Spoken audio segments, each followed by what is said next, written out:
Welcome to a Scotland Then episode. In this episode, I will tell you about some of the stories in the newspapers back in February 1966, all of which came from the Scotsman on the 25th and 28th of February and the Daily Record on the 26th of February 1966.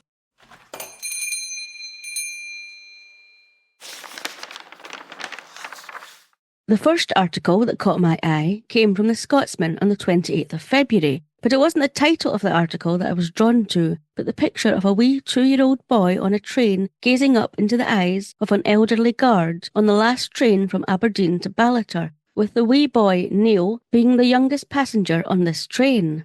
The Deeside Railway opened in October 1853, initially only travelling from Aberdeen to Banchory, with 3 services a day.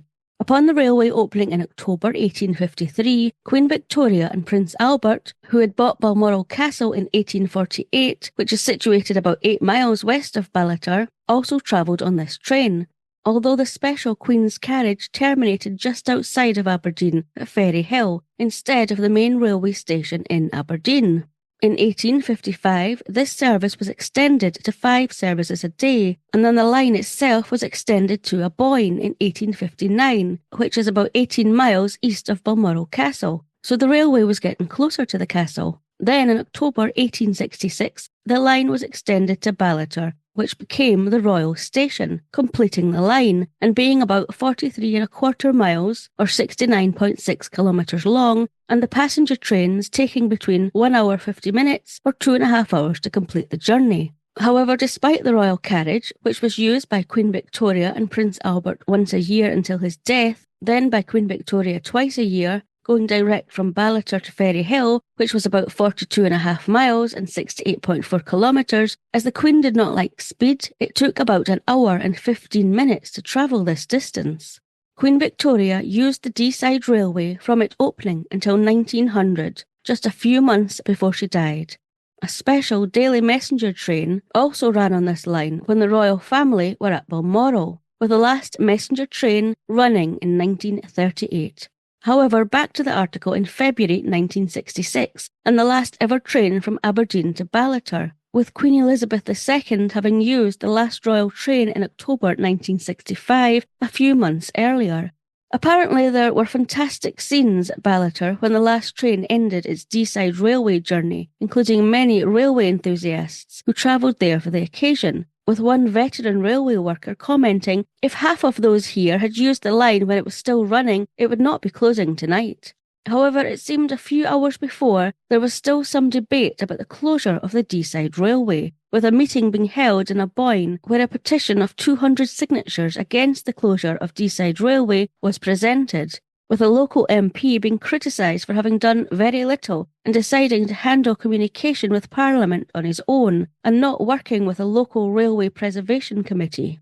Although there was a report from a local transport committee that was divided on whether the closure of the Deeside Railway would cause any hardship and had recommended that an additional 10 buses would be needed. But since that report, the 2 bus operators in the area had merged and services had actually been reduced from 13 buses being available to only 6. If you were living along the Deeside Railway line in 1966, did the closure have an impact on you? According to deesiderrailway.co.uk, the reason for the Deeside Railway closure even being considered was due to the 1963 so-called Beeching Report, which recommended this amongst many other branch lines for closure. According to Wikipedia, Deeside Railway passenger services were withdrawn completely on the 28th of February 1966, and a 5-arch viaduct that carried the original services was demolished in June 1989.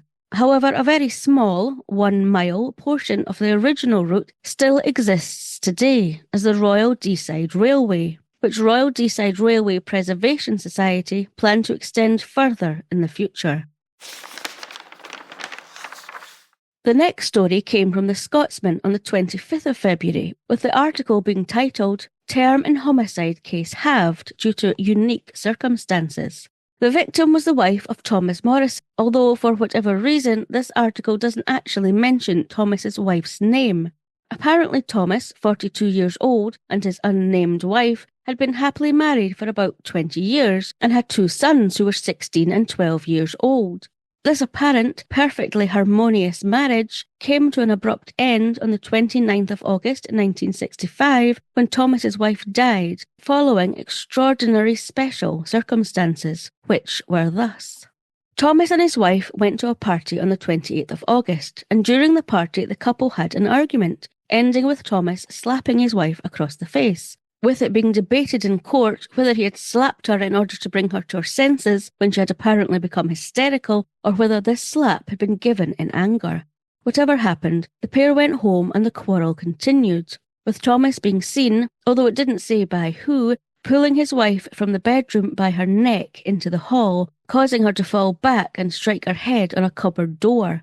This injury led to the death of Thomas's wife that same day. While Thomas had been found guilty at his trial of culpable homicide, being sentenced on the 10th of January to 6 months, he appealed this sentence, with his counsel stating that there was insufficient evidence to justify this conviction, and that until this incident there had been no suggestion that Thomas and his wife had anything other than a harmonious marriage, and that the jury had not been entitled to convict for culpable homicide, as it had not been established beyond a reasonable doubt whether Thomas's wife had been pushed by her husband or whether she was in fact trying to escape from her husband's grasp. Thomas's counsel went on to say that Thomas had no previous convictions, had his own successful business, and was regarded by everyone who knew him to be anything but an aggressive person, and for the trial judges to consider that this has been a tragic accident for which no further penalty is required than the knowledge that he, Thomas, directly or indirectly, was the cause of his wife's death, and that he had suffered enough. The appeal judge's decision was that while the conviction must be upheld due to the fairly unique circumstances leading to Thomas's wife's death, they had made the decision to reduce his 6-month sentence to 3 months instead. Do you feel that this was the right decision? Was Thomas's wife's death punishment enough, or should he have been held more accountable? The next headline that stood out to me, due to it being in black, bold letters across the top of page 7 in the Daily Record on the 26th of February, and reading, "Families flee from petrol bomb."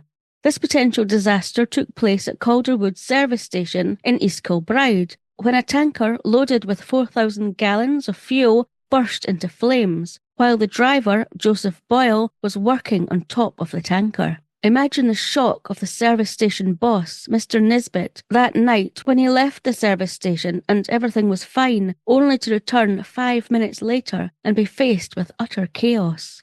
Following the tanker being driven into the service station on the Friday night, the driver parked up, jumped down, and began to climb a ladder to get on top of the tanker, as, according to a post from RM Web, the unloading was done by inserting a pipe through an opening on the top of the tanker. It was reported that the fire brigade and police officers were on the scene almost immediately, and while 2 police officers helped Joseph Boyle down from the tanker and to safety, firemen sprayed the tanker and the flames licking around the outside of it with 1,000 gallons of foam, all the while being sure there was bound to be a further gigantic explosion from the remaining sections of the tanker. A father of 2, George Stoddart, who lived only a few yards from the petrol station, later said, "I heard a loud whoosh and looked out the back door to see flames shooting from the tanker." Realising just how dangerous this was, George grabbed his 2 children, 8-year-old David and 6-year-old Christine, and fled from their home to safety. As other police officers arrived on the scene, a full-scale evacuation of families from nearby houses began. Thankfully, though, on this occasion, there were no further explosions from the tanker, with a police officer saying, "If the tanker had gone up, and goodness knows why it didn't, the explosion would have been fantastic," and a fire officer saying that an investigation would be undertaken to try and find out how the fire started. The tanker driver, Joseph Boyle, did receive significant facial burns and was taken to hospital, although was said to have been satisfactory the following evening. Did you live in the area or know someone who did when this explosion happened? The service station boss said in the article that, "I saw petrol tankers go up during the war, so thank God this one didn't explode." So clearly this accident could have been so much worse. The next two stories came from the Scotsman on Friday the 25th of February and appeared side by side. But whilst one was very forward-thinking, the other seemed to be wanting to keep a foot in the past. The heading over the two articles read, "Cut-price computer for the Highlands," which would seem initially quite dry, but as you'll hear, it's anything but, as it involves the Invergordon distillery. Who would have thought that the small town of Invergordon and its distillery in the Highlands would be home to the first ever commercial computer to be used in the Highlands? This might potentially not have been to every distillery worker's taste, as upon the installation of the computer, the 23-year-old warehouse manager, Matthew Aird, said that it means that we know exactly how many casks there are, what kind of casks there are, their content right down to the last drop of whisky, and precisely where they are in the warehouses. The computer did, however, open up the possibility for further research to be carried out at the distillery, as well as new ventures, such as hiring out the computer at reduced rates to other local firms. And the computer would also be useful to local authorities, as there was due to be a change in the law later in the year, which would make rates payable in instalments. Any future developments, though, would land on the shoulders of Ian Gregg, who was the only computer programmer in the Highlands, as well as being the captain and centre half of the Ross County football team. And speaking of the Ross County football team, there was another first at the time, which was that Sheena Thompson had been elected to the board of Ross County Football Club, making her Britain's one and only woman director of a football club at the time, according to the Scotsman. Sheena was also the wife of Invergordon Distillery's managing director, dealing with the financial side of things for the football club as well as raising funds. Despite these two firsts in Invergordon, however, it was surprising to read what Sheena said about women playing football, which was, "I've never played myself, and I don't think that women should," which she apparently said very firmly.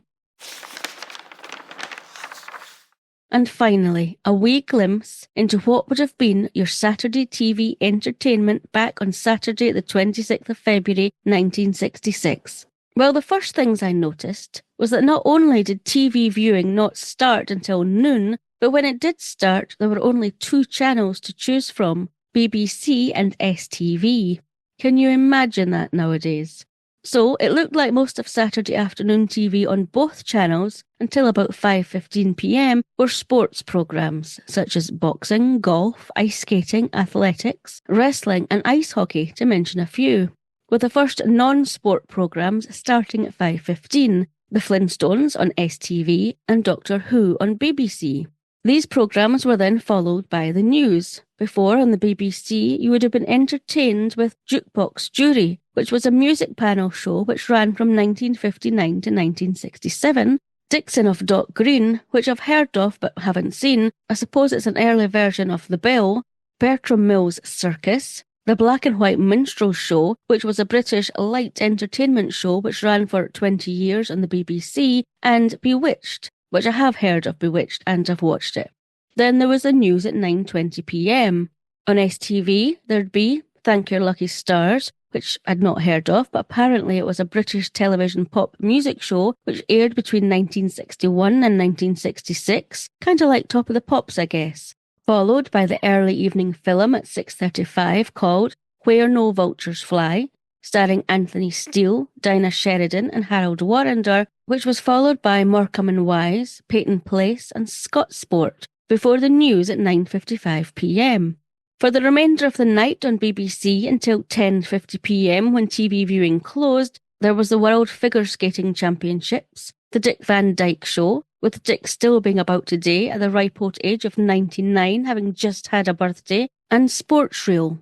While on STV, the news would be followed at 10:50 p.m. with a programme called Mystery and Imagination, which again I hadn't heard of. And according to Wikipedia, it was an anthology series of classic horror and supernatural dramas, broadcast between 1966 to 1970. The STV entertainment concluded after The Untouchables at 11:40 p.m. So there you have it. That would have been your Saturday TV. Have you heard of any of the shows that I hadn't? Maybe you even watched them and it's brought back memories for you. And did they keep you entertained?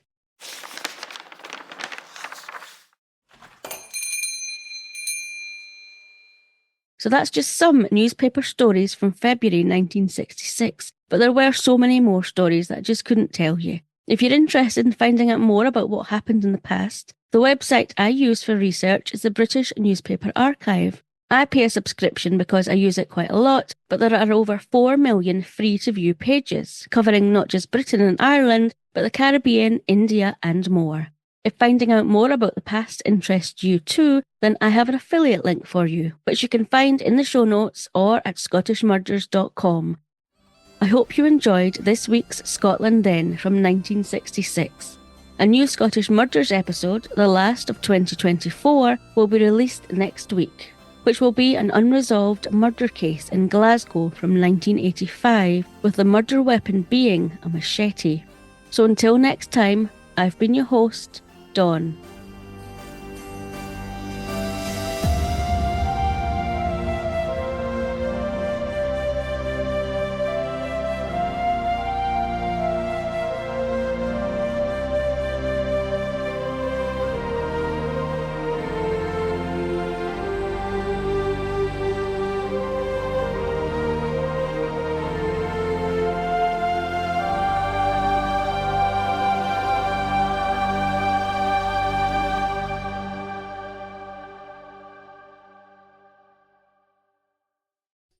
Scottish Murders is a production of Cluarantonn.